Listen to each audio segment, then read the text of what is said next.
আমরা যারা আসলে রেগুলার বাইক ইউজ করি আমরা আসলে জানি একটা বাইকের ইঞ্জিন অয়েল কতটা আসলে গুরুত্বপূর্ণ।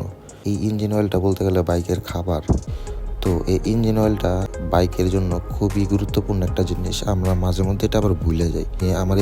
আমার বাইকটা এফজেডএস ভার্সন 2। তো আমি আমার এই বাইকে ইয়ামাহা লুবের ইঞ্জিন অয়েল ইউজ করছি, লিকোমলের ইঞ্জিন অয়েল ইউজ করছি। তো এগুলির এক্সপিরিয়েন্স আমার কাছে খুবই ভালো ছিল। কিন্তু আমি রিসেন্টলি এই ম্যাক্সিমা প্রো প্লাস 10W40 গ্রেডের ইঞ্জিন অয়েলটা ইউজ করার পর আমার কাছে আসলে পারফরমেন্সটা খুব খুব বেশি ভালো লাগে যেটাকে বলে। তো এই ইঞ্জিন অয়েলটা আমি ইউজ করার পর আমি বেশি দিন হয় নাই, আমি মাত্র 80 থেকে 100 কিলোর মতো রাইড করছি। তো এই 80 থেকে 100 কিলো রাইডেই আমার রাইডিং এক্সপিরিয়েন্সটা খুবই ভালো। বাইকের ইঞ্জিন খুবই স্মুথ হয়ে গেছে খুব। তো এছাড়াও লং রাইডে গিয়ার শিফটিংও আমার আগে যেমন একটু প্যারা লাগতো, এখন আমার এই লং রাইডেও আমার গিয়ার শিফটিংটাও খুব ইজিলি করা যায়। বাইকের স্মুথনেস অনেক সুন্দর, এছাড়া রেডি পিকআপও ভালো। তো ওভারঅল চিন্তা করলে আমার এই ম্যাক্সিমা ইঞ্জিন অয়েলটার দাম নিছে 1950 টাকা।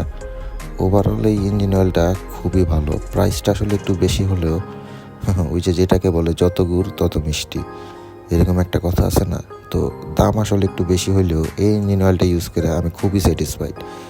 আর এটা কিন্তু কোনো প্রমোশনাল ভিডিও না, আমি আমার নিজের ব্যক্তিগত এক্সপিরিয়েন্স থেকে বলতেছি। তো আপনারাও তো অনেক ইঞ্জিন অয়েলই ইউজ করছেন, চাইলে ম্যাক্সিমার এই ইঞ্জিন অয়েলটা ট্রাই করে দেখতে পারেন। খুবই ভালো এক্সপিরিয়েন্স আমার কাছে।